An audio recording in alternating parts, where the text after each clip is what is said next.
കിരീടം കാണണോ of happy കാണണോ എന്ന് ചോദിച്ചാൽ ഞാൻ ഓഫ് ഹാപ്പി എന്നേ പറയുള്ളൂ. ഡൊമിനിക്കുമായിട്ട് ഞാൻ ഒരുപാട് നാളത്തെ ബന്ധമുള്ളതാണ്. ലോകയുടെ എല്ലാ അപ്ഡേറ്റ്സും ഷൂട്ടിന്റെ കാര്യങ്ങളും ഒക്കെ ആയിട്ട് സംസാരിച്ചിട്ടുണ്ട്. പിന്നെ കുട്ടികളുടെ കാര്യം പറഞ്ഞെന്ന് പറഞ്ഞാൽ അവർക്ക് കുട്ടികൾക്ക് ഇഷ്ടപ്പെടുന്ന ഇപ്പം ഫസ്റ്റ് പ്രിഫറൻസ് ഇപ്പം ഞാൻ ചെയ്ത കഴിഞ്ഞ വർഷത്തെ സിനിമകൾ വെച്ച് കമ്പയർ ചെയ്യുമ്പോൾ കുട്ടികൾക്ക് കാണാൻ പറ്റിയ ഇപ്പൊ കിഷ്കിന്ധാകാന്ഡം എന്റെ മോന് മനസ്സിലാവില്ല. അത് കാണുന്ന ഓഡിയൻസ് കുറച്ചും കൂടെ മെച്ചുവേർഡ് ആയിട്ടുള്ള ഓഡിയൻസ്, അതാണ് ഞാൻ ഉദ്ദേശിച്ചത്. ഈവൻ തലവനാണെങ്കിലും ലെവൽ ക്രോസ് ആണെങ്കിലും ഒക്കെ കുറെ കൂടെ മെച്ചുവേർഡ് ആയിട്ടുള്ള ഓഡിയൻസിന് ആസ്വദിക്കാൻ പറ്റുന്ന സിനിമയായിരുന്നു. സർക്കിട്ട് ഉണ്ടായിരുന്നു. സർക്കിട്ട് കുട്ടികൾക്ക് ഇഷ്ടപ്പെട്ട സിനിമയാണ്. അതിലെ പാട്ട് ഇഷ്ടമാണ്, ജപ്പുവിനെ ഇഷ്ടമാണ്.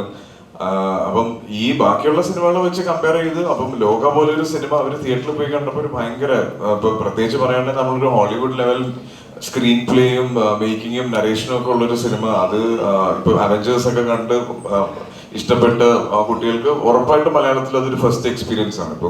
ഇപ്പൊ എന്റെ ചെറുപ്പത്തിൽ ഓഫ് ഹാബി എന്ന് പറഞ്ഞ സിനിമ ഓർക്കുന്നുണ്ടോ നിങ്ങൾ? അത് ഒരു അത്ഭുതമായിരുന്നു അന്ന്. അപ്പൊ അന്ന് കിരീടം കാണണോ ഓഫ് ഹാപ്പി കാണണോ എന്ന് ചോദിച്ചാൽ ഞാൻ ഓഫ് ഹാപ്പി എന്നേ പറയുള്ളൂ, അല്ലേ? ഇപ്പൊ ഞാൻ എന്തുകൊണ്ടാണ് പണ്ട് നമ്മൾ തിയേറ്ററിൽ പോയി കാണാൻ ആഗ്രഹിക്കാത്ത പല സിനിമകളും ഇന്ന് നമ്മുടെ ഫേവററ്റ് ലിസ്റ്റിലുള്ള സിനിമകളാണ്. അന്ന് എനിക്കത് മനസ്സിലാക്കാൻ പറ്റില്ല. അതാണ് ഞാൻ ഉദ്ദേശിച്ചത്. ഇപ്പം സാക്ഷാൽ ശ്രീമാൻ ചാത്തുണ്ണി എന്ന് പറഞ്ഞ ഇന്നസെന്റ് അങ്കിളുടെ ഒരു ഗംഭീര സിനിമയുണ്ട്. എനിക്ക് തോന്നുന്നില്ല ആ സിനിമ പിന്നെ എപ്പോഴെങ്കിലും കാണാൻ പറ്റിയിട്ടുണ്ടോ എന്ന് പോലും അറിയില്ല.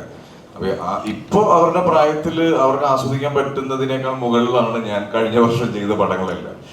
ഞാനും ആഗ്രഹിക്കുന്നുണ്ട് അത്തരത്തിലുള്ള സിനിമകൾ ചെയ്യണമെന്നുള്ളത്. ഇൻഫാക്ട് ഞാനൊരു സൂപ്പർ ഹീറോ മൂവി ഫാനാണ്. അപ്പൊ എന്റെ ഒരുപാട് വർഷത്തെ ആഗ്രഹമായിരുന്നു ഒരു സൂപ്പർ ഹീറോ ചെയ്യണം എന്നുള്ളത്. പക്ഷെ അതില് ഞാൻ ആഗ്രഹിക്കുന്ന പോലത്തെ ഒരു സിനിമയ്ക്കുള്ള ഒരു സ്ക്രിപ്റ്റോ സ്ക്രീൻ പ്ലേ ഒന്നും എന്റെ അടുത്തേക്ക് ഇതുവരെ വന്നിട്ടില്ല. അപ്പം വന്നു കഴിഞ്ഞാൽ ഉറപ്പായിട്ടും അത് ചെയ്യും. അവരോട് ചോദിച്ചാണോ ചാപ്റ്ററിൽ ഞാൻ പറയാൻ ചാൻസ് ഉണ്ടോ?